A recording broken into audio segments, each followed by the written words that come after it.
تاتي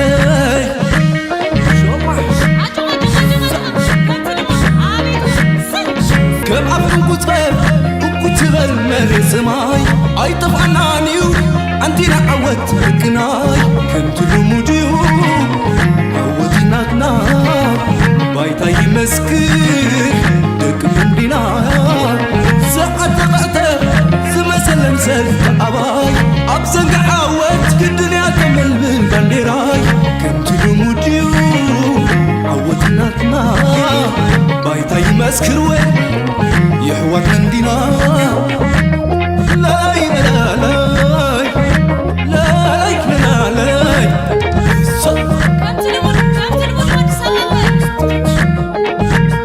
عودنا حفاش متقلق وانا تعنكو تفاسل زبوكو يلني زبوكو يلني. Speaking of foreign bases, reports say Iran wanted one. ወራር ሰራዊት ሻዕቢያ ብርክት ዝበሉ ካብታት ኣብዚ ገበተሉ ግዜ them at best permanent junior political partners at the national level. የሶማሊያን ግዛት 60% ያዝነው እኛ ነን። ለው ተማሂርና ኢና ዝብል ሰባት ግጃኻ ተማሂርና ኢና ዝብል ሰባት አለው ጅግና ጎረባትና ታይ ማለት እዩ መሰበኻ ትነብር ክትዕረቕ ኣለካ ምሳብ ሓራቀን ዕረቕ ኣለና ፎቲና ይኹን ለይፎትና كبلعية حلو كبلعية حلو كيدنا 4 كيلو سلام تخاتلت نايز channel كما تكونوا سناي كتكونوا وتر من يوتيو امبار لو مون حنتي عقداسيت نخلنا كتمرنا كحنا زبلكو عرستات بزح تحسته زلو فيديو حز غريب له نكرنا افريكا بكل مداي كنفتشكن فتنينا وشتاو غداينا اثيوبيا اب ازيو حدغኛ ኩነታት ይخيዳሉ እንታዩ ከምዝገብሮ ዘሎ ክንሪና ብዙሓት ወገናት ውሽጢ ኢትዮጵያ ናይ ትግራይ ናይ አምሓራ ናይ ኦሮሞ ናይ ፌደራል በኩሉ መንገዲ ለኩሉ ድማ እቲ መንግስቲ አንጻር ሶማሊያ ዝወስዶ ዘሎ ኣብ ሱዳን ዝግበር ዘሎ ምዕባለ ኩሉ ክንሪና በቲ ጂኦፖለቲካዊ ዓይነ ድማ ክንጥምቶ ክንፍትና ተዘባብ ሙሉ ከመይ ይخيዳሉ ኣብ ውሽጥና ድማ ገለ ናይ ብዛዕባ ናይ ኤርትራ ድማ ዝተፈላለዩ ትዕሶታት ኣለኒ ላይክ ምግባር ሰፖርት ምግባር ናባኹም ይገድፎ ሳብ መወዳታ ተተጸሚምኩም ድማ I'm sure ብዙሕ መሃሪ ትዕስቶ ክልዋ ይዛ ቪድዮ so first of all what is going on ኣብ ኢትዮጵያ ለንከነ በዚያ ሓዳሽ ኢንተርቪው ናይ ብርሃኑ ጁላ ጀነራል ፊልድ ማርሻል ናይ ኢትዮጵያ ኣብዚ ዝሓለፈ መዓልታት ኢንተርቪው ገይሩሎ ፖለቲከኛ ይኮነን እዚ ሓለቃ ስታፍ ናይቲ ወታደራዊ ሚኒስትር ምክልኻል ናይ ኢትዮጵያ እዩ ኣብዚ ዝገበሮ ኢንተርቪው ድማ really sensitive ዝኾነ ሓበሬታ ይዛረብ ዘሎ እቲ ከድዎ ዝደልዩ ዘለውን ዳርጋ እቲ ሚኒስትር ምክልኻል ናይቲ ሃገር ሚኒስትር ምክልኻል ዝብሎ ዘሎ ክንሪና እቲ ፊልድ ማርሻል ዝብሎ ዘለካ ክንሪና ናበይ ገጾም እዮም ክኸዱ ዝደልዩ ዘለው ካብኡ ክንምሃር ክፍትና let's listen to this one first ያሉ ስራዎች በርከት ያሉ እንደሆኑ ይገለጻልና ከዚህ አንፃር እንደው መታወቅ ያለበት ነገር ምንድነው ብለው ይላሉ። የኢትዮጵያ መከላከያ ሰራዊት ሶማሊያ ግዛት ላይ የሶማሊያን ግዛት 60% ያዝነው እኛ ነን። ይሄ ቆዳ ስፋቱ አለ አይደል? አትሚስ የሚባል ኃይል ግዳጅ የተሰጠው መላስ ሰው ክጅምር ከሎ እንታይ ዝብል ዘሎ ዘረባዚ ምስ ጎረባብትኻ ጽቡቕ ዝሕድር ኣይኮነን ሱሳሚታዊት መሬት ናይ ሶማሊያ ንሕና ኢና ንቆፃፀሮ ዝብል ዘሎ ሱሳሚታዊት ሰው ሱሳሚታዊት ናይ ኢትዮጵያ ይቆፃፀር ይቆፃፀርን ከማን ካል ሕቶ ያገዳስ ሕቶ ይዚ ግን ታይብላሎ ሱሳሚታዊት መሬት ናይ ኢትዮጵያ ናይ ሶማሊያ ንሕና ኢና ንቆፃፀሮ ንሕና ሰራዊትና ተውፂና እቲ ሃገር ርኹምሽ ክትብልያ ብዝብል ልዑል ትዕቢት ዘለዎ ይኮም ኢኮኖሚክ ሪያሊቲ ባት ሓደ ፊልድ ማርሻል ተባሂሉ ዝፍለጥ ሓለቃ ስታፍ ቺፍ ኦፍ ስታፍ ናይቲ ሚኒስትር ምክልኻል ናይ ኢትዮጵያ ከምዚ ዓይነት ዘረባ ክዛረብ ከሎ ምስቲ ጎረቤትካ እሞኻ ኣብ ምትፍናን ዘሎ ኩነታት ልዕሊ ኩሉ ድማ ሶማሊያ ብዙሕ ፅቡቅ ካርድታት ወይ ከዓ ኣብቲ ናይ ዞባዊ ዝምድናታት ኣብ ምፍጣር ብዙሕ ሓይልታት ክትዕድም እትኽእል ብዙሕ ፀጋታት ዘለዋ ብዙሕ ሰሓብነት ዘለዋ እያ ሓደ ካብኡ ድማ ምስ ቱርኪ ክልተ ዓበይቲ ዲልስ ገይሮም ኣለዉ ናይ ዲፈንስ ፓክት ገይሮም ተወሳኺ ድማ ናይ ኦይል ኤክስፕሎሬሽን ናይቲ ነዳዲ ኣብቲ ሃገር ዘሎ ኣብቲ ገባግን ባሕሪ ዘሎ ንዑ ንምውፃእ እውን ዲል ገይሮም ኣለዉ ስለዚ እዚ እውን ውፅኢት ናይቲ እዚ ዓንዳራ ካይድ ኣናቶሚ ነይሩ ሕጂ ድማ መመሊሶም ኣክንድና ዝሓልዎ ዝኸዱ ዳብል ዳውን በሃል ዝመመሊስካ እናወስኽካሉ ምኻድ ማለት እዩ እንታይ ማለት እዩ እስከ ናበይ ገጹ ኸይዲ ይዘል ሰማይና ሶማሌን ለመጠበቅ ነው እና ከመላ ሶማሌ 60% የቆዳ ስፋት የያዝነው እኛ ነን። ምናልባት አሁን ክስማዮ ስለለቀቅን ትንሽ ከ60% ይቀንስ ይሆናል እና ያንን 60% የሶማሌ ቆዳ ስፋት ይዞ የሶማሌ መንግስት መቃዲሾ እንዲቀመጥ ያደረገው የኢትዮጵያ መከላከያ ሰራዊት የኢትዮጵያ መከላከያ ሰራዊት ነገ ቢወጣ ሶማሊያ ፌደራል መንግስት መቃዲሾ ይቀመጥ አይመስለኝም። Wow, that's really anyway ኢትዮጵያ መራሕትና ኢትዮጵያ ናይ ብሓቂ ቦያትዮም ወፅሪ ሓደ እንታዮም ዝብሉ ዘሎ ተረዲኹም ኣለኹም 60 ሚታዊት ንሶም ዝቋፀርዎ ኮይኖም ተረፈ 30 ሚታዊት አልሸባብ ክቋፀሩ ወይ ክከላኸሉ ኢሎም እዮም ኣትዮም ዘለዉ ዝበሃል ስለዚ እቲ ሃገር ኣብ መንጎምን ኣብ መንጎ አልሸባብን ከም ዘላ እዮም ዝገልፁ ዘለዉ ኣብቲ ኣብ ሰላም ዝበሃል ድማ ካልኦት ሃገራት እውን ይሳተፈን ሰራዊት ናይ ሶማል ድማ እናዓበየ ይመፅእ ኣሎ ኢምፓክት ግደ ሓቂ ክሳብ መወዳእታ ናይ 2024 ፕሬዚደንት ናይ ሶማል መሐመድ ሼክ ሓሰን ከም ዝበሎ እንድሕሪ ኣብዛ መወዳእታ ናይ 2024 ጠቕሊሉ እቲ ናይ ዩናይትድ ኔሽንስ ሓይሊ ዝበሃል ካብቲ ሃገር ንክወፅእ እሞ ሶማልያ ጉዳያ ባዕላ ንክትቋፀር እዩ ዝበሃል ዘሎ and the fact ኣብዚ ዝብሎ ዘሎ ድማ ኩሉ ነገር ኣብ ኢዶም ምዃኑን ንሳቶም ተወፂኦም ድማ እቲ ሃገር ክትወድቕ ምኻን ትኽእልን ገለመለ this is not a reality but even if ከም እንተኮይኑ እውን እንታይ ማለት እዩ እዚ arrogance ብዝመልኦ ቋንቋ ምዝራብ ሓደ ኣብ ከምዚ ክትወፅእ ዝተገበረ ኩነታት እውን እቲ አልሸባብ ዝበሃል ዘሎ ኣብዚ ዘለዎ ደረጃ ክበፅሕ ዝኸኣለ ናይ ኢትዮጵያ ምትእትታው ምዃኑ ሶማልያውያን ተደጋጋሚ ዝገልፅዎ እዩ ኣብ 2006 ንሳቶም ዝገበሮ ምትእትታው እቲ ምትእትታው እቲ ድማ ከም ምኽኒት ተጠቂሞም ንኤርትራ ንአልሸባብ ትሕግዛላ ተባሂሉ ሳብሎም እቲ አልሸባብ ምስ ኤርትራ ዝኾነ ይኹን ኮኔክሽን ዘይብሉ ዝኾነ ይኹን ፕሩፍ ዘይተገበረሉ ከም ንሪኦ ዘለና ባት ደን ኦፍ ደይ ከም ዝሪኦ ዘለና ኣብ ኢድናይ ኩሉ ነገር እዮም ዝብሉ ዘሎ በሲ ኣብ ኢድኩም ተኮይኑ ክሳብ ክንደይ መጣልዒ ባይታ ኣለዎም ኣብዚ እስከ ንስማዕ እዚ ትሱ ዝብሎ ዘሎ ኣብቲ ሪያሊቲ ክምለስ ኢና ይሄ ደግሞ ብዙ አመት ነው እንትን ያደረግነው ፕሮቴክት ያደረግነው ሰው ሓደ ካብቲ ኣብ ሶሻል ሚድያ ብዙሕ ዝዛረብ ዘሎ እዚ ሰብ እዚ ስለምንታይ ብዙሕ ግዜ ኣብ ሚድያ ዝመፅእ ዘሎ ፖለቲከኛ ኣይኮነን ከይ ብዛዕባ ወታደራዊ ኣካይዳናቶም ክዛረብ ክእል ግን ንፖለቲካ ናይቲ ዞባ ዝገብሮ ዘሎ ዳመጅ ወይ ከዓ እሱ ዝዛረቦ ዘሎ ነቲ ናይ ኣብ ፖለቲካ የበላሽወሉ ለዮም ዝብሉ ግን ኣብቲ ሃገር ዘርከበ ሚኒስትር ናይ ሕርሻ ብዛዕባ ፖለቲካ ናይ ዓፋር ክዛረብ ትሪኦ ናይ ኢሪጌሽን ገለ ዝበሃል ኣሎ ብተደጋጋሚ ንክልል ዓፋር ትራያንግል እናበለ ነቲ ናይ ኤርትራ ዝቐሳቅስ ዘረባ ብዙሕ ግዜ ፅሒፍ ኣሎ ሚኒስትር ናይ ቱሪዝም ክበሃል ፀንሐ ብዛዕባ ፖለቲካ ናይ ዓሰብ ክዛረብ ትሰምዖ ስለዚ all they do is provocation እቲ ፌደራል መንግስቲ ዘሎ ኣጀንዳ ናቶም ከመይ ጌርካ ንጎረባብትኻ ትርብሽ ዝዓይነቱ ስትራቴጂ ተኸቲሎም እዮም ዝኸዱ ዘለዉ እንታይ ትመክሰቦም ስለምንታይ እዩ እቲ ዕላማ እንታይ እዩ ኩሉ ግዜ ዓያሹ ስለዝኾኑ ይኮኑን ኣክን እቲ ኣብ ውሽጢ ዘሎ ፀገም ክትፈትሖ ስለዘይትኽእል ናብ ደገ ገፅካ እሞ ምስ ሶማል ድዩ ምስ ኤርትራ ድዩ ምስ ጅቡቲ ድዩ ምስ ሱዳን ድዩ ምስ ኬንያ ድዩ ምስ ሳውት ሱዳን ድዩ ምስ ገለገለ ኢልካ ከተስፋሕፍሖ እቲ ኩነታት እዩ እቲ ዕላማ እምበር ኣብ ውሽጢ እዚ ዘሎ እቲ ሪያሊቲ ኣብ ፎሬን ፖሊሲ ዘሎ ኣርቲክል እስከ ንስማዕ Prosperity Party remains weak and fragmented. While the Amhara Regional Administration is increasingly voicing concerns, it has done too little, too late. This sentiment is prevalent also within the Amhara branch of the ruling party, which generated intra-party tensions and led to the effective purging of moderate voices from the party. Today, the Amhara fear fundamentally revolves not only around issues of ethnic federalism and the desire to halt killing and displacement, but also So እንታይ እዮም ዝብሉ ዘለዉ እቲ ፎሬን ፖሊሲ ኣርቲክል ወፂኡ ዝነበረ ኣብ እቲ ናይ ፌደራል መንግስቲ ወይ ከዓ ብልፅግና ፓርቲ ዝበሃል ኣብ ዝደኸመ ደረጃ ከም ዘሎን እዚ ከዓ መጀመሪኡ ይኮነን ዘረባ ዝንሰምዖ ዘለና ኣብ ዝሓለፈ እውን ኣብ ናይ ኤውሮፓ ሕብረት ባይቶ ብዶክተር ሳራ ቫንጋ ዝተዋሃበ ሓበሬታ እንተዘኪርናዮ ተመሳሳሊ ካብ ናይ ደርጊ ዝተሓተ ደረጃ ቁፅፅር ዲፐንደንሲ ወይ ከዓ ናፃ ዘይኮነ መንግስቲ ብካልኦት ተደፊኡ ካልኦት ዝበልዎ ዝገብር መንግስቲ ከም ዘሎን ናይ ጋልፍ ስቴትስ ትማተን ሃገራት ዓረብ ድማ ብብዙሕ መንገዲ ናብ ዝተፈላለየ ማዕዝናት ይዝውርዎ ከም ዘለዋ ተገሊፁ ነይሩ ኣብዚ ድማ ንሪኦ ዘለና እቲ ብልፅግና ኮንትሮል ከም ዘይብሉ ካልኦት ክኢላታት ናይ ኢትዮጵያ ውሽጣውያን ክኢላታት ከም ዝገልፅዎ እውን ብዙሕ ክፋል ናይቲ ሃገር ንሱ ከም ዘይቋፀሮን ልዕሊ ኩሉ ድማ እቲ ክልላዊ ምሕደራ decentralized government ዝበሃል ናይ ኢትዮጵያ ፌደራላዊ መንግስቲ እቶም ክልላትን ናቶም መንግስቲ ዘለዎም እቶም ክልላውያን መንግስታት ድማ ስርሖም ክሰርሑ ይከኣሉን ኣለዉ ወይ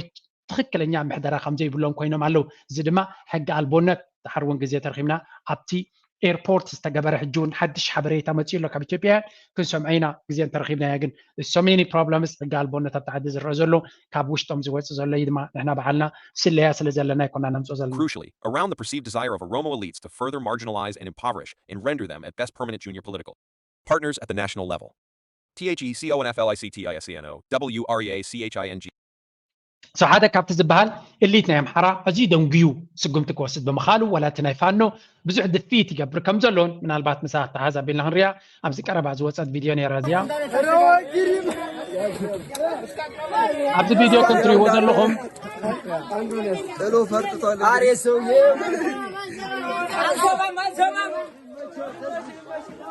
ዋው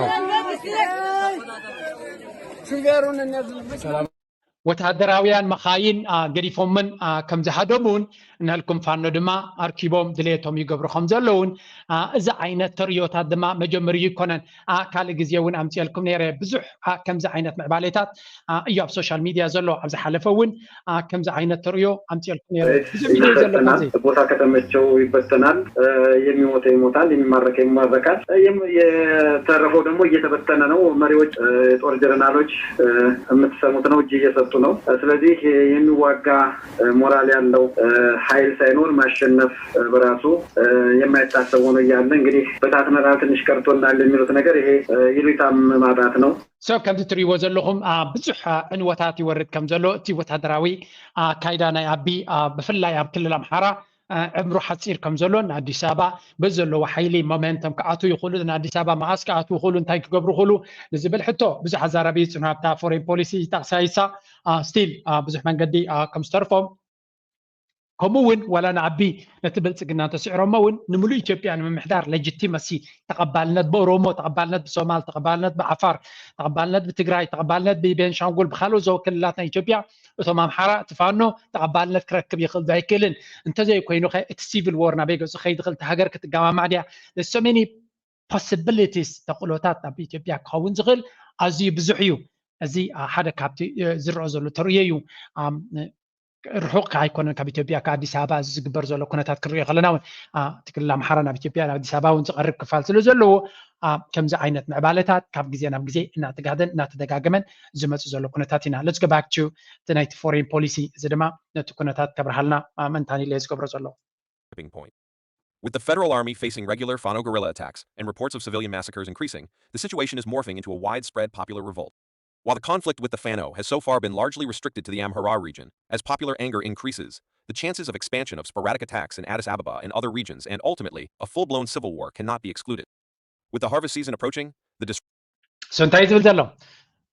ምስፍሕፋሕ ናይ ፋኖ እጥቕ ጉጅለ ነቲ ፈደራል መንግስቲ ብኩሉ መንገዲ እናኸረፈ ኣብ ዝተፈላለየ ዝገብሮ ዘሎ መጥቃዕቲ እናሓየለ ክኸይድ ከሎ እቲ ዝፍራሕ ዘሎ ዓብይ ሲቪል ዎር ካ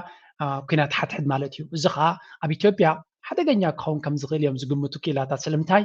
ኦሮሞ ከም ኦሮሞ ዝሓስብን ንናፅነት ኦሮሞ ዝሓስብን ዕጡቕ ጉጅለ ኣፅዋር ዝሓዘ ሓይሊ ኣለዎም ኣብ ዝሓለፈ ቪድዮ ካል ኣምፅልኩም ነይረ ኣብ መንጎ ዓፋርን ሶማልን ንነዊሕ እዋን ዝቐፀለ ናይ ዶብ ፀገም ኣሎ ስለዚ ኣብ መንጎ ምትፍናን ኣሎ ኣብ መንጎ ትግራይን ኣብ መንጎ ዓፋርን ምትፍናን ኣሎ ኣብቲ ግዜ ወራር ናይ ትግራይ ኣብ ዓፋር ብዙሕ ዕንወት ከም ዘውረዱ ብዙሕ ሕማቅ ከም ዝገበሩ ይዝግለጽ ስለዚ ኣብ መንጎ ዓፋርን ኣብ መንጎ ትግራይን ፀገም ኣሎ ኣብ መንጎ ኣምሓራን ኣብ መንጎ ትግራይን ዘሎ ዘረባ ዘድልዮ ይኮነን ኣብ መንጎ ኣምሓሩን ኣብ መንጎ ኦሮሞን ዘሎ ምትልላቕ ድማ ጥርዚ ይበፅሕ ዘሎ ኣምሓራ ምስ ቤንሻንጉል ኦሮሞ ምስ ሶማል ምስ ዓፋር ዘለዎም ፀገማት ከዓ ብዙሕ እዩ ስለዚ እቲ ሲቪል ዎር ኣብዛ ዓዲ እዚ እንተኣትዩ መግለፂ ዘይርከቦ ክኸውን ከም ዝኽእል እዮም ዝሰጉ ስለዚ እዚ ስለ ዝኾነ እዩ ብዙሕ ምትትታዋት ዝግበር ዘሎ ነዚ ኩነታት ከተተሃዳድኦ ግን ሶፋር ክሳብ ሕጂ ብዝተገበረ ዝኾነ ይኹን ውፅኢታዊ ንዑ ክህድእ ዝኽእል ስጉምቲ ዝተወሰደ እሞኻ ዝጭበጥ ነገር ዝረአ ነገር የብሉን ኣክንዲ ከምኡ እዚ ከምዚ ኢሉ ንሃለወ ግን ነቲ ኩነታት ከተሃዳድኡ ክንዲ ዝፍትኑ ኤሊት ናይ ኢትዮጵያ ብፍላይ ብርሃኑ ጁላ ወገደዶ መመሊሶም ነቲ ኩነታት ናብ ዝለዓለ ጥርዚ ንክኸይድ እዮም ዝገብርዎ ዘለዉ Disruption of the transport system and limited supply of seeds and fertilizer will also deepen the already dire humanitarian situation, not only in Amhara, but also across the country, as the region is one of Ethiopia's breadbaskets. Together with the war and disruptions caused by the Oromia conflict, continued conflict in Amhara will worsen the threats of famine and generate an exodus of people within ካልእ ኣብ ልዕሊ እቲ ሲቪል ዎር ዝበሃል ዘሎ ወይ ከዓ እግርግር ኩናት ሓትሕድ ንብሎ ዘለና ካብኡ ብዘይስንፍ ወይ ከዓ ካብኡ ብዘይነዓቕ بداهي مدرخ زلو دماتي أمحرا كلنا أمحرا تمصوب ناي تهاجريو تزلمعن تفريا مريض زبهال ناي أمحرا كلليو السدما بسنكت زلو ناي وجه هواهو تدقعي كم تجبع يعطيلن حرشة كم تجبع يجبر يلن بزح نجارات سلز قادب زلو تحرشة كم تجبوك جبر يكونن أتعود ما تتميد ما بتحجر زل على كسفح في عقل ولا أنت تجبرون مهرتي ناب كله كزرقح سلزي كل كم زنابنا تجي right now أبزخن كوكلنا بتجراي تيمت أنا دركن كيتنا عاوز جبر زلو عصب عاوز زلو كم جزية أنا بجزية ناجنن ناخفني خيط كم زلو جزية ترخيبه كم تأكفتني شوف وويسي انتهينا نرجع لنابزي رجوع زي رجوع النت نابزل على براخي ناخذ خلو إذا خمسين خلو جن نزين كتقوا هاتر زجبر زلو سقمتي كسب حجي زخون يكون وتصيد جمس كم زي كونن تزبد ما أبحاد علامة ويكا تمنجسي مستي قالوا تحيلتات نايشم قلنا ديو ناي نتكونتات بزتن مفتاح ديو زخون يكون تبقى وسيد يلن by the way مس تجراي زنبرتنا وعلى بريتوريا وين أملكت حتى يعتزلوا السنة بعلونا بيجوز كهيدخل كالا رستي كوين زلوا نعم حرا يكون نعم حرا ستناي تجراي وين بعلو صبوا مع لبير خبنا له أمم قوت تجراين أمم قوت تجراي منقسن أمم قوت فدرالن بزح سم مسألة زي اللي وعلى بريتوريا بمن قد تشم قلنا ناي حبرة أفريقيا تراي كون زلوا زبل مركزي ناي تجراي أبز حلفهم تيالكم نيرس لذي تمنقسن ناي تجراي تشم قلنا تقولوا كبرز غل بمن قد نحنا مستي منغونيا حبرة أفريقيا تراينا خنزارن برمس فدرال كنزار باين خلينا زبل زربات زاري بمنيرم زدما أمونغوم زلو زي مرددا زي كد مخانيهم زنقر زلو تتويهم كنتم تقرأي فلايت سنترال جوفرمنت نبي إرترا كتقول له خمسة زلو عبزس نهيل ناندريو كنرينا نشترينا up to next topic زغرنا I have many topics to cover today. Wait. But potentially also across borders.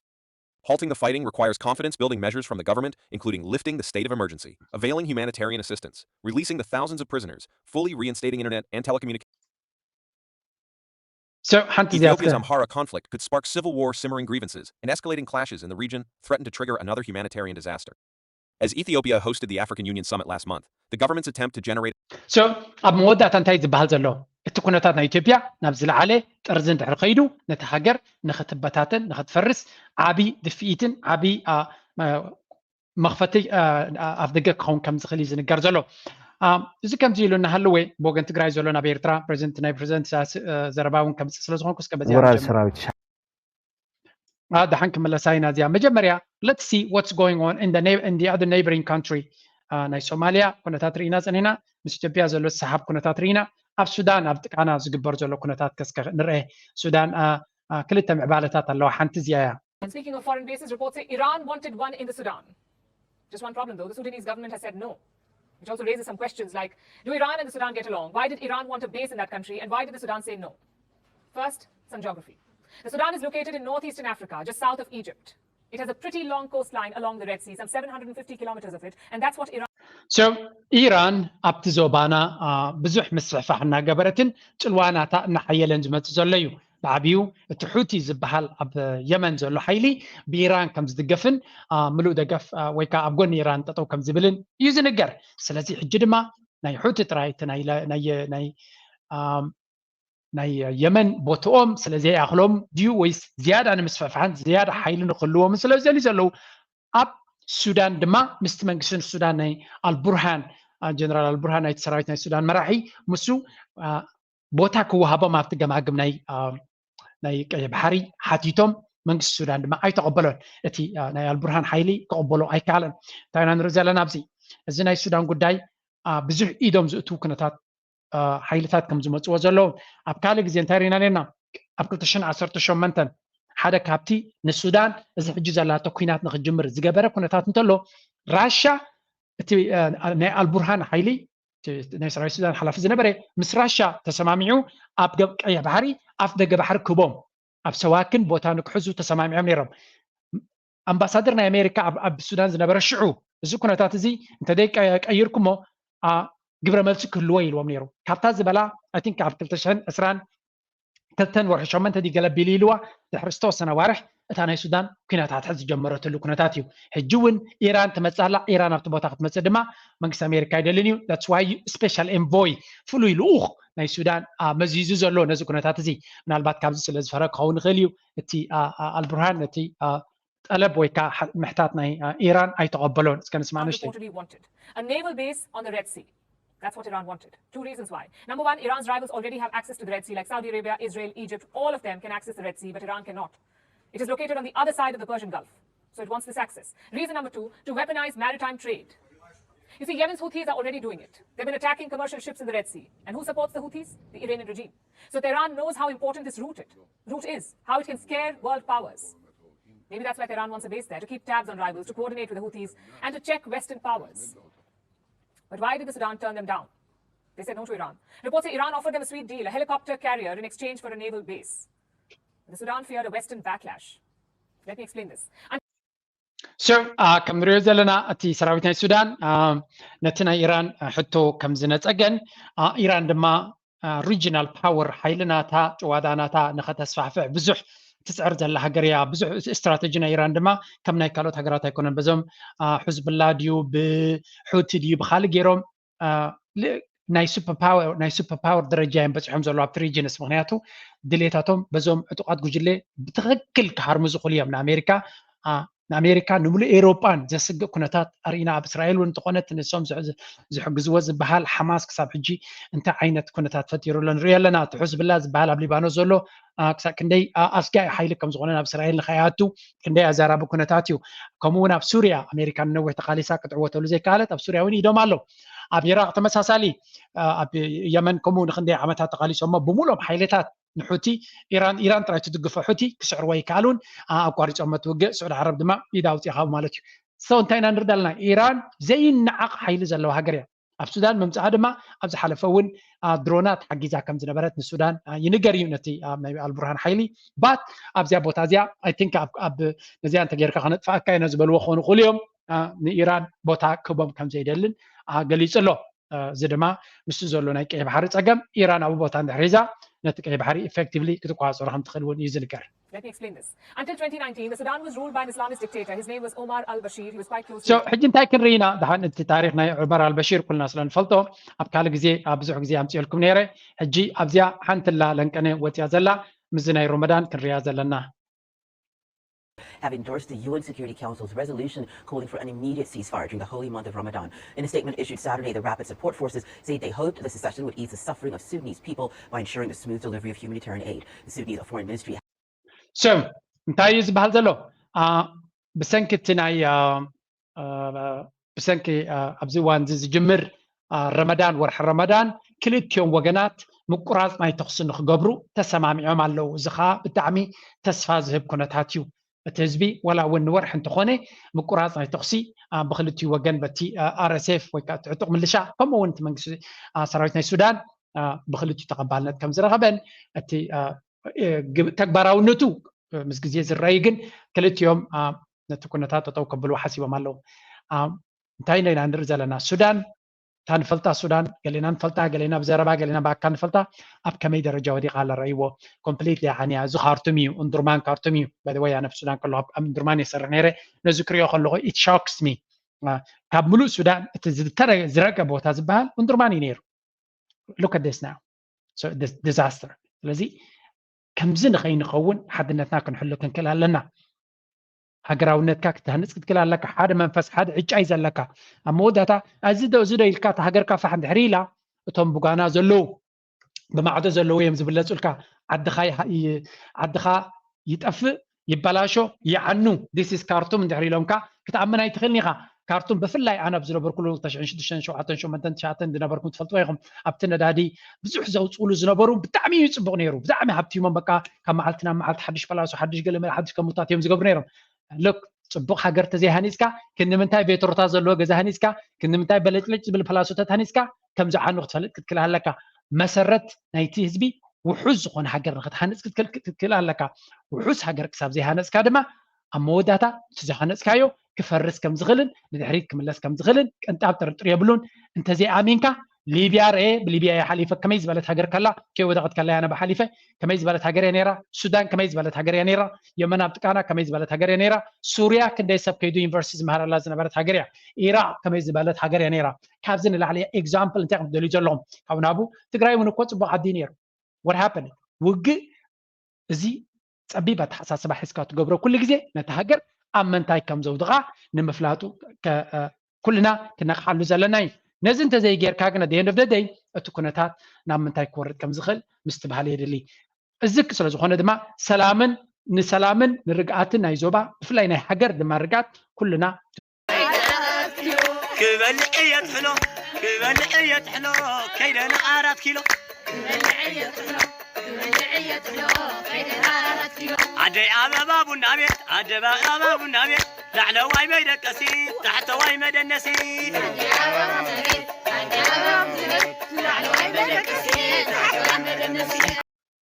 ወራር ሰራዊት ሻዕቢያ ብርክት ዝበሉ ካብታት ኣብ ዝገበተሉ ግዜ ከበታት ዘላምበሳ ሙሳዲ ካል ኢሮፕ ሙሳዲ ካል ንዘበናት ዘዋጥጥ ዝነበረ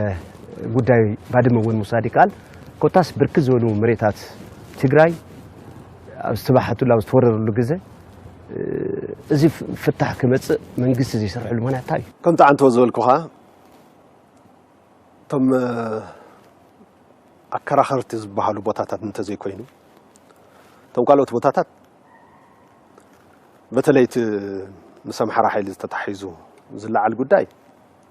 ናይ ውሽጣዊ ጉዳይ እውን ስለ ዝኾነ ኣብቲ ኮንቴስትድ ዝበሃል ኤርያ ዘለው ቅድም ዘቕመጥክዎ ኣቕጣጫ እዩ መፍትሒ ዝህቦ ኣብዚ ከባቢ እዚ ማንም ዝተዓጠቐ ሓይሊ ካብ ፌደራል ሓይሊ ውጪ ከይህሊ ፌደራል መንግስቲ ሓላፍነት ወሲዱ ይሰርሕ ኣሎ ዝኽፍጽሞ እዩ ስለዚ ተንብለን ዘለና ኣከራኸርቲ ሓይልታ ኣከራኸር ቦታታት ዘለው ናይ ኣምሓራ ሓይሊ ዝበሃል ምንታይ ቋንቋ ከም ዝግለጽ ትክክለኛ ቋንቋ የድልዮ እዩ ናይ ኣምሓራ ሓይሊ ድዩ ክበሃልስ ዕጡቕ ሓይሊ ብቻ ካብ ፌደራል ወፃእ ዘሎ ዕጡቕ ሓይሊ after contested area كوز فدرال منجست حلفنا توصيله يسرح لي ناوش تقول داينا سلزمان كابزو وصاي كنمي بريتوريا مزحات بتاتات تجراي حيل شعبي اتيون يري دحري بريتوريا مزحات بتاتات كوز تغيري حزون زترفوا بتاتات له او جمجمون ريناينا او جمجم مسرعنايو تنتريفن زلوا بتاتات امريت وريدكم كام كلتينا كام فدرالن كام كلل سمدينا امريت اينن قبليتاتين حزون اينن قبليتات تግራይ አይኑ መሬት ሀገርና እዩ ናይ ሻዕቢያ ኃይል ዘሎ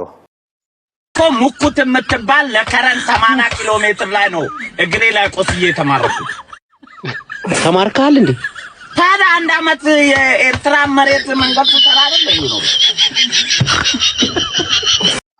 سو هذا مروخنا إثيوبيا كزارب كله سمعوا كملوا سينا تناي تمريس مكراد بلوز أنا كملوا سينا ما مارك نوري مسلاچو على جبوي سوما باچام تماركو يلن ديجي جولان تماركو تفلتو دوزيوم جنرالات برهان جولا دبحال ولا زي باچا دبيلاجي ولا دمبلي ولا جنبلي من مخانا يفلت كونشمو زياتهم كلهم مروخاتنا يرترا خمس نبرو تفلتو إيرترا زمار خطم حنتي أب تويتر بوست نبرت زجبرات زبطني رتايلو إيرترا أوجد رأي يكون جاكانو نمرو خاتم كمان هيوت هيبهم كم بحد شوت هدراو معارك كم زبط حز جبريهم كابتب منجستي ناتهم منجستو زمهارهم أبت تماريخهم كله استمهاروا زيادة جنرالات غيروهم زلوا بمبالغ جليس ونيرو which is really powerful عزيز أجرم زربايو خلاص زراربا انتي يزبلوا زلوا أبزي تماريخ كلهم تمام معارك زلوا حجاب ده بإثيوبيا مروخاتنا إيرترا زنبوريو إيرترا تمار زمار خطم يا ماريخات رادي كونس ولاتي بادولا دي جلز بحال أكندي كاباتهم I don't know هو حتي ماريخ وخيكم بعفشاجن إيرترا كسب كندي حيال زخون حيل كم زنبرة نخم ثلاثينا بريزنت سياس كنسجرينا بزعبازي زلوا كنتات زدقاقم تاريخ سلو زلوا أنا أبوهم كيدنا إسكا كم مسجاجري نزيان نسمع كم مسجاجر تكوننا عودي زلو تتعدي عودي زلو تتعدي كنت المديو عودي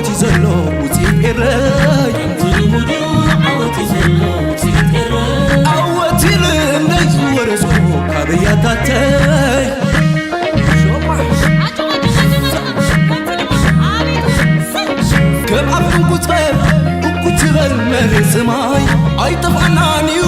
عندنا عوت كناي حمد المديو عوتنا بايتاي مسكر دك من دينا لو تماهيرنا إنا زول سبات كجحا تماهيرنا إنا زول سبات لو جدنا يتعجر يفلتو أوديتا يفلتو والحد زي يفلتو تعجدنا الشباب لقمت مسكون الشباب حجزهم بعد فيليبوس تعجدوا بحرنا يتعجدوا مريتنا يتعجدوا وندورقنا يتعجدوا تعجدوا حسب تغلط جلسة بالسلطان بعد الكشات تعجدوا تعالنا نسوا على الكشان هذا الرقبة لنا حج الله مهورات تماهيرنا زولو الجدا خمس جيرنا حتى قصنا يتأجدا. There's been, I know that there's some requesting that the sanctions on Eritrea, for example, in the past for having supported al-Shabaab, be raised, and there's also issues around Somalia sanctions. Did this come up? And even if it didn't, what's your view of the do you see any evidence, for example, of Eritrea supporting al-Shabaab at this time? It did not come up, and I have seen no evidence of Eritrea supporting al-Shabaab. No. على الكشات تعجدوا تعالنا نسوا على الكشان هذا الرقبة لنا بعد فيليبوس تعجدوا بحرنا يتعجدوا مريتنا يتعجدوا وندورقنا يتعجدوا يفلتوا تعجدنا الشباب لقمت مسكون كملسلو ብዙ ሓገዳስነት የብሉን ግን መጀመርያ እንታይ ዝብል መሲልኩም ኤርትራ ንአልሸባብ ክትሕግዝ ነይራ ዝብል ሓሳብ ምዃኑ ማለት እዩ ስለምንታይ ምፅልኩም ፀኒሄ ዝኾነ ኤቪደንስ ኤርትራ ንአልሸባብ ከም ዝሓገዘት ዝኾነ ጭብጢ የለን ኢሉ ስለዚ ንበዓል ንሱ እኹል እዩ ትምባል ምክንያቱ ንህወሓት ስለ ዝድግፍ ብህወሓት ስፖንሰር ዝኾነ ሰብ ስለ ዝኾነ ህወሓት ካ ስለ ዘምፅኦቶ ትገዳ ዝኾነ ጭብጢ ዘይብሉ ዝኾነ ኤቪደንስ ዘይነበሮ ኣብቲ ዩኤን ኣብቲ እገዳ ዝሳተፉ ዝነበሩ ሰባት ዝበልዎ እዩ ነምበር 1 ሓሶት ከም ዘረብ ዘሎ ማለት እዩ ንአልሸባብ ከም ዝደገፈት ኤርትራ ወይ ዝኾነ ደገፍ ከም ዝገበረት ዝገልጽ ሓበሬታ ከም ዘይነበረ ካብቲ ዩኤን ዝመጽ ሓበሬታ ይበቁም ኣብዚ ቻነል እዚ ብጭብጢ ኢና ንዛረብ ከማኻ ካብ ርእስኻ ዝመጸካ ይኮና ንዛረብ ነምበር 2 እንታይ ዝብል ዘሎ ኤርትራ ወላ ሓንቲ ይተኣገደትን ወደባ ይተኣገደ ወላ ኤርፖርት ይተኣገደ ወላ መሬት ይተኣገደ ዝብል ዘሎ ንዓይካ ምሁሪና ዝብል ሓቅኻ ኣለኻ ያ ምሁር ተማሂረ ምክንያቱ ከማኻ መስለኒ ኢለ ይኮንኩም ኣነ ተማሂረ ትምህርቲ ናተይ ብኣገባብን ብግዜን ወፍየ ተማሂረ ስለዚ we are different ምሳይ ክትመሓራረ ይትፈትን ቁጥሪ 1 ቁጥሪ 2 እገዳ እንታይ ምዃኑ ወላ ሓንቲ ኣርቲክል ዘየንበበ ይብል ምናልባት ናተይ ቪድዮ ክትሪኦ እኳ ኣለርጂክ ይገብረልካ ግን ነቲ እገዳሲ ኣብ ዌብሳይቱ ኣምፂ ኣብዚ ፕሬዘንት ገይረ ነይራ ንሱ ኢለ ስለደይ ዛረብ ሳልሳይ ድማ ኤርትራስ ወደባ ይተኣገደ ንብላ ኣሎ ኣብ ቢዝነስ ተሳቲፍካ ስለ ዘይትፈልጥ ዝኾነ ካምፓኒ መስሪትካ ስለ ዘይትፈልጥ ወይ ኢንተርናሽናል ፔይመንት ስለ ዘይርዳእካ እምበር ስዊፍት ዝበሃል ካብቲ ስዊፍት እንድሕር ሃልዮምካ ወደብካ ይሰርሕ ወላ ኤርፖርትካ ይሰርሕ ምናልባት ስዊፍት እንታይ ማለት እዩ ኬትካ ኣብ ጉግል አይ ዶንት ቲንክ ስኻትኩም ጉግል እኳ ዝርዳእኩም ግን ኣብ ጉግል ኬትካ ቼክ እንድሕር ጌርካ ራሽያ ምስ ዝኩሉ ፓወር ናታ ካብ ስዊፍት ምሳለይ ክሳዕ ክንደይ ሽግር ከም ዘጋጠማ ነዚ ኩሉ ዝነበራ ንግዲ ብካልእ መስመር ንክትክኦ ክሳዕ ክንደይ ከም ዝዓረት everybody knows except you ብጀካ ኩሉ ካልእ ዝፈልጦ እዚ ስለዚ ካብቲ ስዊፍት ኢንተርናሽናል ማኒ ትራንስፈር መሰጂንግ ሲስተም ድራውፅዮምካ ዝኾነ ቢዝነስ ክትገብር ኣይትኽእልኒ ኢኻ በዓል ንስኻ ክትመርሖም ትኽእል መንእሰይ ምህላዎም እዩ ዝሕዝነና ኣነ ምክንያቱ ኣነ ዝብሎ ዘለኹ ዲስፕሩፍ ክትገብሮ ዝኾነ ይኹን ጭብጢ የብልካን ካብ ርእስኻ ዝመፀካ ኢኻ ትዛረብ ካብ ስዊፍት ትኻልእ ግደፎ ኮለል ኣይትበል ካብ ስዊፍት እንድሕር ሃልዮም ካን ሓንቲ ሃገር ካብ ስዊፍት ታሪኻ እያ ክትሰርሕ ኣይትኽእልኒ እያ ስለምንታይ ምናልባት ዝኾነ ካምፓኒ እንተለካ ምፈለጥ ከዚ ካብ ኣሜሪካ ናብ ኤሮጳ ትራንስፈር ዝገብር ገንዘብ ባንክ ንባንኪ ናይ ኣሜሪካ ቼዝ ባንክ ንዩቢኤስ ናይ ስዊስ ክቦ እንድሕር ኮይኑ ቦርሳ ተሰኪሞም ኣይኮኑን ዘሰጋግርዎ ገንዘብ ኖ ስዊፍት ሲስተም ዝበሃል ኣሎ እቲ ገንዘብ ሲስተማቲካሊ ዝሰጋገር ኤርትራ ካብ ካንስል ስለ ዝኾነት ዝኾነ ንግዲ ክትገብር እንድሕር ኮይና ገንዘብ ከስግሩላ ኣይክእሉን እዮም ዝኾነ ካምፓኒ ኤርትራ ከኣቱ ኣይመርፅን እዩ እቶም ከኣቱ ዝኽእሉ ነቲ ሪስክ ዘሎ ኩሉ ወሲዶም ተዓፃፂፎም ተጠባቢዮም ክኸድዎ ዝኽእሉ እዮም መብዛሕትኦም ሃገራት ድማ ንኣብነት ቻይና እንተራእቲ ኣላ ካብ ስዊፍት ወፃኢ ሰርቫይቭ ክትገብር ትኽእል እያ ነቲ ነዳዲ ነቲ ወርቂ ናይ ኤርትራ እንተገዚኣቶ ነቲ ገንዘብ ኬስ ገረት ከላ ኤርትራ ካብ ቻይና ትደልዮ ነገራት ክህልዋ ስለ ዝኽእል ከደቃቕስዎ ስለ ዝኽእሉ ጥራይ እዮም ዳትስ ዋይ እቲ ናይ ኣውስትሬልያ ካምፓኒ እቲ ናይ ካናዳ ዝነበሩ ካምፓኒታት ቀስ ብቐስ ካብቲ ዕዳና ናይ ኤርትራ ተኣልዮም ስለደይ ክስቦም ዝነበረ ኣይኮነን ካብ ስዊፍት እንድሕር ተኣጊድካ ኮይንካ ሃገር ክትጥቀም ከምቲ ዝደልይዎ ክጥቀምሉ ስለ ዘይክእሉ ስለዚ ወደብካ ክሰርሕ ኣይክእልኒ እዩ መሬትካ ክሰርሕ ኣይክእልኒ እዩ በዓል ንስኻ ኣፍኩም ዝሃበኩም ኢኹም ትዛረቡ ነቲ ኦዲት ባይ ዘ ወይ ኣነ ፋይናንስ የተማሂረ ንስኻ ብዛዕባ ኦዲት ክትነግረኒ ትኽእልኒ ኢኻ اوديد نعخا يحدش من البات تقال كمان كمي غير كفليت كا سربرايز غيرنلو نتا اوديد تبل قال مفلات كاسي غير مني زلو اوديد انت يقبر نسخاس مانم كتنغرو يتخلني خا اذا قال بزح غزي يزدق ما قال اوديد قال قبل كولو نتسبسي كمز فاينانس زردو بزنس زردو كم دما كنترول زردو ناي غفرمنت سيستم زردو غير نخجلز تقملايو من البات نير كانت خوين كم مري خانير كذا has nothing to do with business ممر مغنياتو ممر تبل سلازا لابتوبتي ناتو شم كصوا واخلو امري خانير كا فاين ام بيفكات كون تخليخا فاين انا تمرت خاين عقوني ايقونا صبني بات بليز درجه خم فلات صبغيو من البات تماهير كا تركب تخليخا دغه وانت ماهير كا تخوين كا خاي تحفر غيرنا تماهير يبل زحفر مغنيات يبلون كونفيدنس جبر بتنا كجلس انا تماهير برقص سيستمهار قدما نتزفلط نسب شير قبره لعل عقمي فلت يغنى يبلني that's why وسكول تمرتي سورس همزيه تززاربلو منጭናቱ همزيه تزارب نعبنت UN evidence هينبرون على الشباب إيرترا خمسة حجزت قبل كله أم بي تراي مبالغ خلا يكونن كمزة أنا زجبر كل كعنت فيديو مسي زريو ناي سانكشن سابير ترا وريدو زلن تاي مخانو بزح جزء فيديو سري هلي نعاخك حجوسي لغ توسقي ويب سايت شركة قبل سلزي دليو أبناي US Treasury sanction سابير تراي الكاب جوجل تصحيح كاجن أبو تقتير عن حكاية أنت عين sanctions الحركة نسخنا بنت مرة أنت تدخل نيركنا حدا ودب نعاخ sanction دحرجيرهم كا ሚኒስትር ፋይናንስ ዘርኮይ ካና አኻ ሳንክሽን ተረገሮም ካ ዝኾነ ትራንዛክሽን ክትገብር ኣይትኽእልኒ ካ ብኻላ ዘረርባ ካብ ስልጣን ካብ ረድዮም ዝብሉካ ዘለው ሃውዛ ገነ ወርክ ንዝደለይዎ ኣሜሪካ እንተራጊዶሞ እቲ መንግስቲ ከመይ ገይሩ ክሰርሕ ኣሜሪካ ዝደለዮ ተሰቢኻ ኣብ ስልጣን ከተምፅእ ዘለካ ማለት ድዩ ማለት ክሳዕ ክንዱ ሓሊፍኩም ካ ክትሓስብ ትኽእሉ ይመስለንን እንድዩ ግን ብሓፈሻ نسبت إلك بأفكار ذهبك تتزاربك ناي 3 ساعات انترفيو غيرك أب 3 دقائق بحال زغل زخونه منጭ يبلو زخونه سورس يبلو زخونه كريديبيليتي يبلو زخونه سابستانس زلو تحسته زيبلو ن3 ساعات نسبات جوعسكا سلازو حالك بزح تفلت كوين نسمعك خليو ام سوري نا اخذ قتل سب مليو بزح سبيريه يحزن لهم بس غزي قسنا بلو كل يوم مغنياتو نسب نستوسن غزي ها كتتالو تقلب فلايكا زخونه سورس زيبلكا منጭ زيبلكا تزارب كلها بزح غزي هيبكا ام سوري let's go back to the next topic زعباتا غداون بوغن يرترا استبهلا بتغزيتون كنري بريزنت ساسبت وانت انتايلو نيرس كنسمعيو كمي كم زنبري ابت بوتا زنبرو زياده كفلت ويخلو 2009 نبره دحر 2009 دمس بعلها دفبركايو كسي بعلها مسكر بعلها فرادي بعلها قصعي كوينكا هاجرن حزبن نبدلكا لومي زمدنا خما حيش إيرترا خاب قرر توصيا بفرنيلو ويا بمغاريا حوق تسحن كتجمر ياسي خابي دمس زرباي إذا خمسة مسألة بدل كم تاي تمركزه قال لي أرستات قديمنا تحسون هاي تزربا هذا زي بعلق قبل إلى هذا هاجرنا هذا حزبن تبدل هاي نعجزي كيت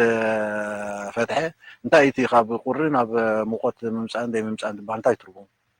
حركه ما بنتي يقول نسوا نا إيرترا عدل مس إثيوبيا تأساسر إلو بريزيدنت دستيني نا إيرتراس مس إثيوبيا تأساسر إلو مالت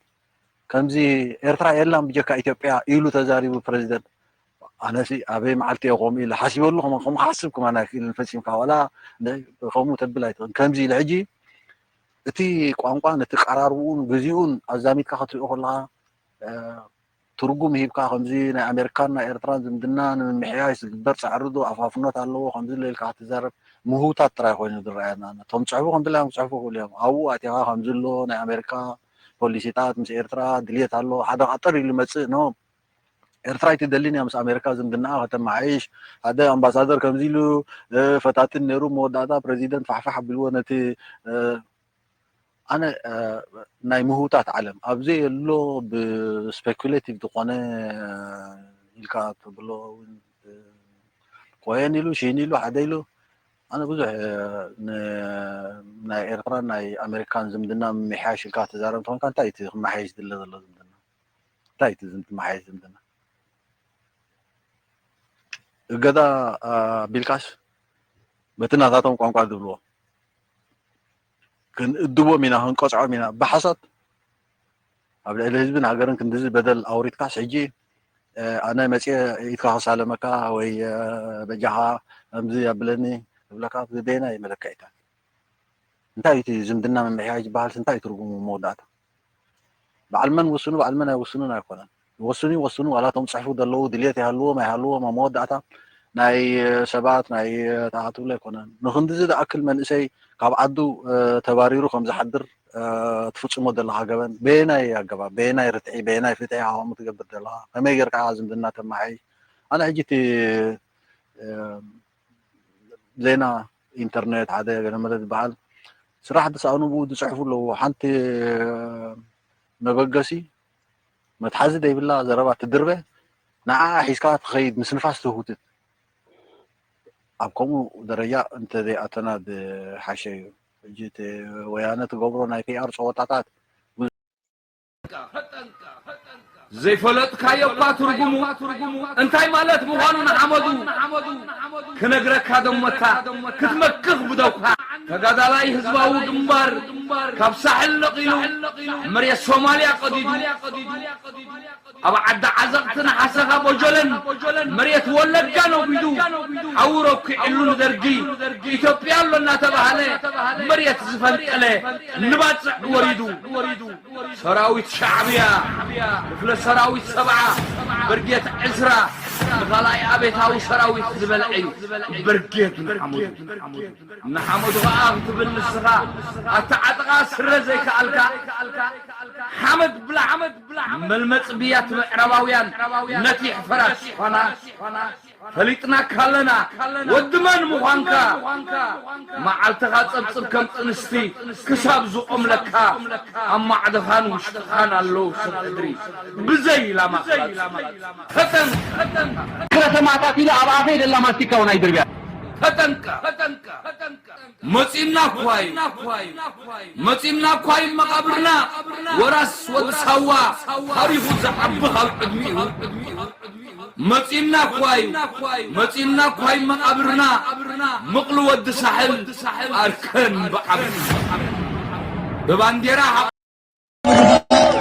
ኩላና ሞራል ስንቂ ፍልጠት ክንዕጥቆ ክንክእል ኣለና ብንጌድ ሓመዱ ማለት ቲዲኤፍ ማለት ቦታ ጥራሕ ተፈላለዩ ዘሎ ንዕኦም ክነራኽብ ከዓ ዋጋ ክንከፍል ኣለና So anyway, ብዛዕባ እዚኦም ሰባት እዚኣቶም ብዙሕ ክዝረብ ስለ ዘለዎ ደይኮነሲ ሓደ ነገራት ግን ክንርድኦ ስለ ዘለና እቲ ናቶም ኣካይዳ ንብዙሕ ሰብ ስለ ዝሃሲ ትክክለኛ ኣካይዳ ናቶምን ዕላማ ናቶምን ምርዳእ ኣገዳሲ እዩ ምክንያቱ ሸለል ኢልካዮ ትኸይድ ከምዚ ዓይነት ሰባት ክንደይ ዳመጅ ኣብቲ መንእሰይ ብዙሕ ከም ምሁራት እዮም ንቅድሚት ድመፁ ንሰዓታት ኢንተርቪው ሲገብሩ it's part of the game ማለት በዓል እዚ ገንዘብ ገብሩ እዮም actually ዝእሰርን ዝጉዳእን ካልእ እዩ እዚኣቶም ግን they really make a decent living ማለት እንታይ ዓይነት ስራሕ ነይርዎ ካልእ ኣነ ብዙሕ ብዛዕባኦም ዝፈልጦ ነገር የብለይን ከም ግለሰብ ማለት እዩ ግን ኣብ ሶሻል ሚድያ ብዙሕ ግዜ እዩ ኣብ ኢንተርቪው ዝገብር ክንዱ ኢንተርቪው ክትገብር ካበይ ዝመፅእ ሓበሬታ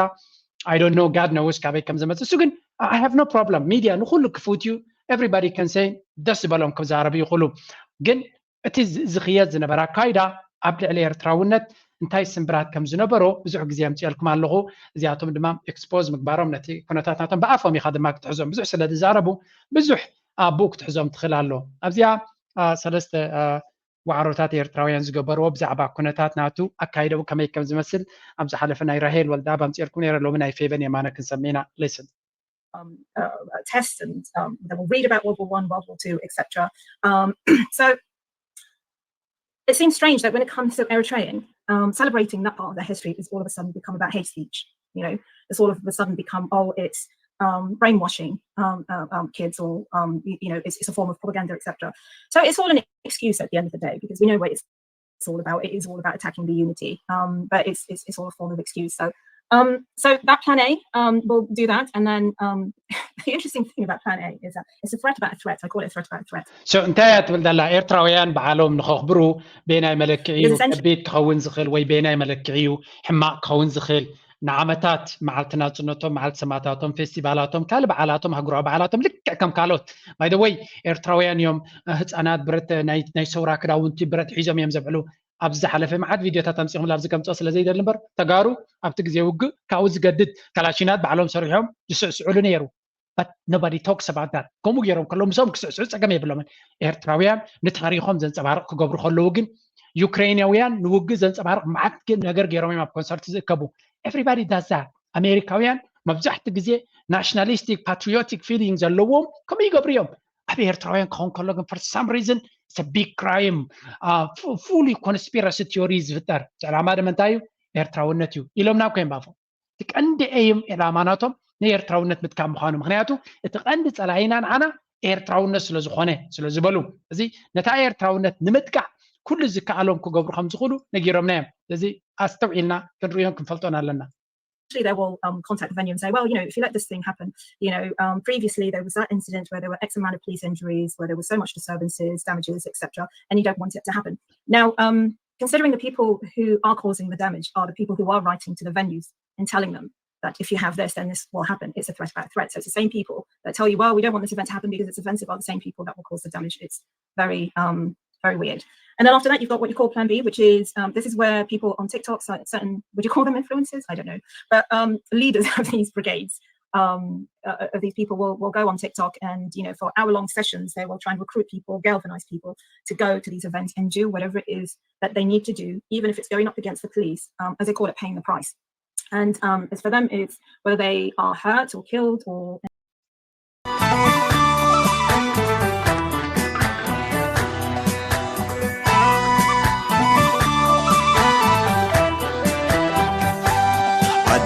ماما عزال فغري ولادي جيغانو تذكري عدي ماما عزال فغري ولادي جيغانو تذكري ولادي جيغانو تذكري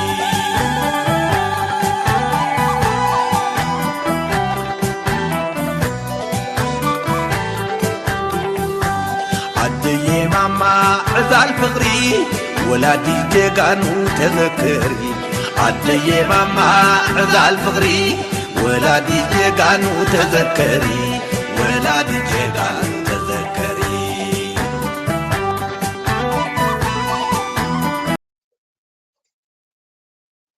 is all fine, it's part and parcel. So it's a form of radicalization, and there are lots of vulnerable young people. So بحفش ዕላማናቶም ነቲ መንእሰይ تا بوليسي ዝነበረ ብዙሕ ግዜ ገሊፅና ኢና ረጂም ቼንጅ እያ እታ መራሒት ናይቲ ኣብዚ ጉዳይ እዚ እቶም ቅድሚት ዝመፁ ዝዛረብዎ ንዑ ኢኻ ክትፈልጥ ዘለካ እቲ መብዛሕትኡ ሰብ ተገቲሩ ምሶም ዝኸይድ እዩ ኤቭሪቲንግ ኢዝ ዋላ እቲ ባንዴራ ሰማያዊ መሓዝ ኤርትራ ናፃ ሃገር ኣይኮነትን ናፅነት ክህሉ የብሉን ኤርትራውነት ክጠፋ ኣለዎ ክትብል ከለኻ ኩሉ ነገር ፕሮግራምድ እዩ ቢካዝ ኣት ዲ ኤንድ ኣብቲ ጫፍ ዘለዉ መራሕትናቶም እንታይ እዮም ዝብሉ እዚ እቲ ኣጀንዳ ዝነበረ ብዙሕ ግዜ ኣምፅልኩም ኣለኹ order to get stability back to the Horn of Africa, really President Isaias will need to go. And that so Professor Miriam يتبهل the agenda at the top at ዝለዓለ ንፕሬዚደንት ኢሳያስ ከመይ ጌርካ ተኣልዩ regime change ይበሃል ማለት እዩ so regime change alternative ናቱ እንታይ እዩ ሓደ ሃገርሲ መንግስቲ ከኣልየ ምክንያቱ ኣነ ብዙሕ ግዜ ገይረልኩም ኣለኹ ኣብዚ ሰብ ክመሃረሉ ስለ ዝደልየ regime change ኣብ ኤርትራ ዝጀመረ ኮንሰፕት ከይመስለኩም regime change ኣሜሪካ ኣብ ብዙሕ ሃገራት ትጥቀመሉ ፖሊሲ እዩ እቲ ፀገም ግን እቲ ረጂም ምስተኣለየ ብመን ይክትካ እንታይ ኣልተርናቲቭ ኣለካ ንዑ ክትከኦ ትኽእል ምእቲ ኣልተርናቲቭ ተኸነተ ሃገር ከርባሓ ይኽእል ዶ ብኸመይ መንገዲ ከርባሓ ይኽእል መን ኢኻ ዝሓስበሉ ብዛዕባ እቲ ረጂም ክቕየር ዝሓስብ ዘሎ ንመን ዘርቢሕ ረጂም ኢኻ ክትቅይር ትደሊ ዘለኻ ብዙሕ ሕቶታት እዩ ዘሎ ኣብዚ ሰብ ከስተውዕለሉ ዘለዎ ኣሜሪካ ድማ ረጂም ቼንጅ ኣብ ኤርትራ ዝጀመረቶ ኣይኮነትን ብብዙሕ ሶፊስቲኬትድ መንገዲ ገይራ ብዙሓት መንግስታት ኣብ ካልኦት ሃገራት ኣልያን ተኣሊ ዘላን እያ ስለዚ እቲ ህዝቢ ክነቅሕ ክኽእል ኣለዎ ተደይነቂሕካ ግን እቲ ኩነታት ክትፈልጦ ይትኽእልኒ ኢኻ ኩሉ ግዜ ኣነ እዚ ሓበሬታ ከምፃልኩ Every South American country which has had its government overthrown by the CIA since 1947. Costa Rica in 1948. እዚኣ ትሪዋ ዘለኹም ብሲአይኤ መንግስታት ዝተኣለዩ ኤልሳልቫዶር ኮስታሪካ ኒካራጓ ፓናማ 88 ረይዎ ሃገር ብራዚል ኣብ 64 ፔሩ ኣብ 68 ቺለ 73 ኡራጓይ 73 ኣርጀንቲና 76 ቬኔዙዌላ 2002 so እንታይ ንርኢ ዘለና ኣሜሪካ ብመንገዲ ሲአይኤ መንግስቲ ምቕያር ንቡር ኣይኮነን ዩክሬን ኣብ 2014 ተኻይዱ ኣብ ሊብያ ኣብ ካልእ ኩሉ ተራይ ስለዚ መንግስቲ ምቕያር ሓድሽ ኣይኮነን ኣሜሪካ እቲ ኣጀንዳ ግን ከምኡ እዩ ብመን ክቕየር ግን ምናልባት እዚ ሰብ እዚ ፕሮሚስ እትየብሉ ኾኑ እቲ መንግስቲ ምስተኣለየ ንዓኻ ኣብ ስልጣን ከነምፅኣካ ኢና ኢሎም ኾኑ ምክንያቱ ጥዑይ መራሒ እውን እኮ ይደልዩን እዮም ሰብ ናቶም ፓፐት ንዓታቶም ነቲ ናይ ኣጀንዳ ናይ ኣሜሪካ ከሳሲ ዝኽእል ዳ እምበር ነታ ሃገር ከርብሕ ዝኽእል መንግስቲ ይኮኑ ዝደልዩ ኣብዚ ኣበይ ትሪኦም ንኣብነት እዚኣ ዘረባት እዚኣ ስምዕዋ ለንቀነ ተጋሩ ገለ ካብቶም ኤሊ ዝብልዎ ዘሎ ማለት እዩ እዚኣ እስክስምዑ ህዝቢ ሰንዓፈ ይፈልጦ እዩ ኣብ ሰንዓፈ ካብ ቁሽ ዲስወር ሓሙስ ወርሒ ተቐሚጡ ናይ ኢትዮጵያ ሰራዊት ሽዑ መን ይግፍዕ ይፍፅም ነይሩ ናይ ባሓቂ መን ይግፍዕ ዝፍፅም ነይሩ ትግራዋይ ድዩስ ትግራዋይ ዘይኮነ እዩ ባዕሉ ብኣካል ኮይኖም ዝሰለሚኡ እዚ ሳተላይት ይከታተልዎ ኣሎ መን እዩ ዝፍፅም ነይሩ ሰራዊት እዚ ሽዑ ወያነ ናይ ወያነ እዩ ገይርዎ ምክንያቱ ወያነ ትግራዋይ እያ ኣዲስ ኣበባ ነይሩ መራሒ ፕላስ ዝተዋኣስኩስ ምስ ትግራይ እየ ምስ ኢትዮጵያ የተዋኣስኩን ወራር ወያነ እዩ ቋንቋ እውን ወራር ወያነ እዩ ሰራዊት ወያነ እዩ ስርዓት ወያነ እዩ ብምሉኡ ምስ ትግራይ ንክተሓዝ ኮይን ቋንቋ ፍሬም ኣገባብሩ ኩሉ ነገር ምስ ትግራይ ወይ ድማ ንትግራይ ዝመርሕ ዝነበረ ውድብ ምስ ክተሓዝ እዩ ተገይሩ ቋንቋ ተቃወሙ ያ ሓቂ እዚኣ እንዲያ ምቕባል ኣብያትካ ሓቂ ኣብ ናይ ባድመ ውግእ ንሕና ኢና ምስ ኤርትራ ተዋጊና እቲ ኩናት ዝመርሖ ዝነበረ ትግራዋይ እቲ ኩናት ዝወስኖ ትግራዋይ እዩ ናይ ኢትዮጵያ መራሒ ጠቅላይ ሚኒስትር ዝነበረ ትግራዋይ እዩ ናይ ኢትዮጵያ መከላከያ ሰራዊት ዝነበረ ትግራዋይ እዩ ናይ ኢትዮጵያ ውጭ ጉዳይ ሚኒስትር ዝነበረ ትግራዋይ እዩ ናይ ኢትዮጵያ ናይ ስለላ ድህንነትን ሓላፊ ዝነበረ ትግራዋይ እዩ ድሓን ተወደይ ናትናኤል ሓቂ ተዛረባ ይሰኣንን እዩ ተሓክስ እዩ እንታይ እዮም ክገብሩ ዝፍትኑ እቲ ኩነታት ክመፅእ ከሎ እቲ ኩነታት ኢትዮጵያ ምልእትያ ትዋጋኣኩም ነይራ ትግራይ ጥራይ ኣይኮነትን እቲ ናይ ኤርትራ ኤሊት ወይ ከዓ እቲ ሻዕብያ ትህግደፍ ግን ወያነ ከም ዝገብሮ No,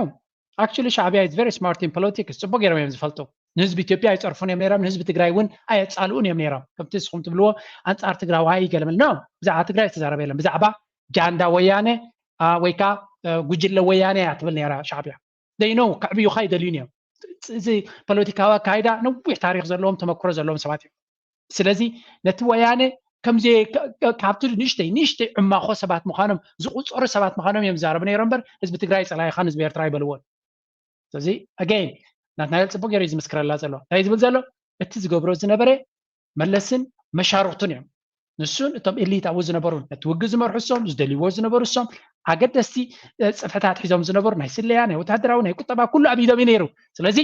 ኤሊት ናይ ትግራይ ተዋጊና ክንድምንታይ ከሽክዕዎ ይፍትኑ እዚ ፕሮፓጋንዳ ንሕና ፍቅርኩም ኢና እንደሊ ኣምሓሮ ባሕርኩም ይደልዩና ኖ ቀዳማይ ኤሊት ናይ ትግራይ ዝነበረ ንሱ እቲ ባሕሪ ዝደልዮ ብተደጋጋሚ ብኣፉ ገሊፅልና እዩ ጎኑ ድማ ምስኦም እዚኦም ምስኦም እቲ ኣብቲ ናቶም ኣጀንዳ ተኸማሲዖም ዝነበሩ ሰባት ድማ ልክዕ ንዑ ከሳስዩ ምክንያቱ እዚኣቶም ሓንጊሮም ነስመራ ከብፅሕዎም ነታ ስልጣን ክህቦም እዮም ዝደልዩ ነይሮም ሰቲ ኣጀንዳ ካልኣይ ኣይኮነን ንህዝቢ ትግራይ ኣብቲ ግዜ ኩናት ብዙሕ ገንዘብ ክንሕግዞ ይነብሉ ነይሮም ህዝቢ ትግራይ ግን ሕጂ ዘሎ ጥምሄት ዘለዎ ሕጂ ብዙሕ ሽግር ኣለዎ ሕጂ ክሕግዝዎ ግን ኣይሰመን ኢኻ ዋይ ምክንያቱ ሕጂ እንተሓጊዞማ እታ ፖለቲካ መይታያ ትርጉም የብሉን ኣብቲ ግዜ እቲ ግን እቲ ናይ ቲዲኤፍ ሓይሊ ወይ ከቲ ናይ ትግራይ ሓይሊ ንኤርትራ ነስመራ ክኣትዎም ደሪፎም እኮ እዮም ደርፍታት ኣውፅኦም እዮም እኮ ድሕሪ 4 ኪሎ ንዓዲ ሓለው ኮይሎም እዮም ስለዚ ናብኡ ዝኸደሎም ድሌታት ናቶም ብኣፎም ኣውፅኦም እዮም but it didn't work ከምቲ ዝተመነይዎን ዝሓሰብዎን ኣይከደን ብዙሕ ገንዘብ ከሲሮም እዮም ብዙሕ ግዜ ኣቢሎም እዮም ብዙሕ ኣይዲዮሎጂካል ፌል ገይሮም እዮም ንድሕሪት ከመይ ጌርካ ትመለስ ሕጂ ገለገሊያ ተመሊሳ እያ ትኻልእ ግን ክመለስ ኣይከኣልን ቱማች ንቅድሚት ስለዝኸደ ንድሕሪት ክመለስ ኣይከኣልን በዚ ኮይኑ በቲ ግን እቲ ኩነታት ነዚ ይመስል ኩሉ ሰብ ድማ ኣስተውዒሉ ክፈልጦ ዘለዎ እዩ ኣብ ኤርትራ ዝወርድ ዘሎ ኣንፃር ኤርትራን ኣብ ልዕሊ ኤርትራውነትን ዝወርድ ዘሎ ኩሉ ሰብ ከስተውዕለሉ ዘሎ ኩነታት ኮይኑ ሰው እንታይ ክብል እየ ኣብዚ ቻነል እዚ ብዙሕ ሓሶትን ሸርሕታትን ተንኮላትን ናይ ፀላእቲ ገሊኦም ድማ ካብ ውሽጢ ኤርትራ ዝበቆሉ ሰባት ዝገብርዎ ነቲ ኤርትራውነት ንምሕሳስ ዝኾነ ይኹን ኣብ ኤርትራ ፖለቲካዊ ኣጀንዳ ክህልዎ ይኽእል ሰብ ኣብ ኤርትራ ነታ ኤርትራ ክትቅፅል ዘይደልያ ግን ቀዳማይ ነታ ኤርትራውነት ከጥቅዕ ዝፍትን ምክንያቱ ሃገራውነት ዘለዎ ሕብረተሰብ ብቐሊሉ ክስዕሮ ስለዘይትኽእል ድሕሪ መቃቂልካየ ኢኻ ድሕሪ ሓንቲ ገዛሲ ኣክንዲ ስድራ ነፍሲ ወከፍ ኣካል ናይቲ ስድራ በበይኑ ክሓስብ ተጀሚሩ ንፀላይት ዝቐለለ እዩ ከም ሓንቲ ስድራ ፅንፅዋይ ኣላ ሓደ ሰብኣይ ንደቁ 7 ደቂ ነይሮሞም ን7 ዮም እንታይ ኢልዎም በበትርኩም ሒዝኩም ምፁ ከክልተ በትሪ ሒዝኩም ምፁ ኢልዎም ዓቢ ለባም ሰብኣይ ኣቦኦም ማለት እዩ ኣብ ግዜ እርጋኑ 7 ዮም ደቁ ከክልተ በትሪ ሒዞም መፅኦም ሽዑ እንታይ ኢልዎም ነቲ በኽሪ ነቲ ሓንቲ በትሪካ ስበራ ኢልዎ ተሸጊሩ ሰይርዋ ነቲ ምናሱ ንኩሎም ሓንቲ በትሮም ከም ሰብሪ ገይርዎም ሽዑ ነተን ዝተረፋ 7 በትሪ እሰርዎን ብሓደ ኢልዎን 7 ብሓደ ኣሲሮም ነቲ በኽሪ ስበራ ሕጂ ኢልዎ ክሰብሮ ይከኣለን ኩላቶም ፈቲኖም ኣይከኣሉን በበይንኹም ድሕሪ ከይድኩም ከምታ ሓንቲ በትሪ ዝኾነ ፀላይ ክሰብረኩም እዩ 7 ኢኹም ብሓደ እንተሰሚርኩም ግን ዝሰብረኩም ሓይሊ ክህሉ ይኮነን ኢልዎም ነዚ ስምረት ናይ ኤርትራውያን ነዚ ፍቅርን ሓድነትን ናይ ኤርትራውያን ንኸፍርሱ ዝሰርሑ ፀላእቲ ድማ ኣፍ ደገ ክንከፍተሎም የብልናን እቲ ዕላማ ስምረት ናትና ዓብ ሓይሊ ስለዝኾነ ንዑ ቅድም ክፈናቅዎን ክበታትንዎን ኣለዉ ድሕሪያ እታ ሃገር ትፈርስ لك كم تمسرت كتفرز لك كوميتا أجندة كل سبب ما كنا حلون كفلطون أستوعي لك على سونزلو غين يسمعني نزن دحر جرنا دما زخونا أكل كدفرنا يكلني زيادة رايك بالزغل نايلو مع رستياب زخودي نفسه كفسب بمستوى علىكم كساغس لايك بمقبار شير بمقبار سبورت بمقبار نزل channel تحسون نخعبي كحجز دما نتلابقوا مزي على بواقع تفكمي معمول علم تسديدنا زلنا كم كتلو زلنا من قد جخنا بربكم إياه مجمريا اتحيزنا يا زلنا ورقة تمني خاطر بورقة يكون سلازي عدلنا يتمرتي نختم مهار أبي ينفرسي ولا بكولج كيت كختم مهار عدل تخفيت الكارلو تتعاملوا السنت زي رخيب كادما أب إنترنت تقيمك تمهاريخا ترخلته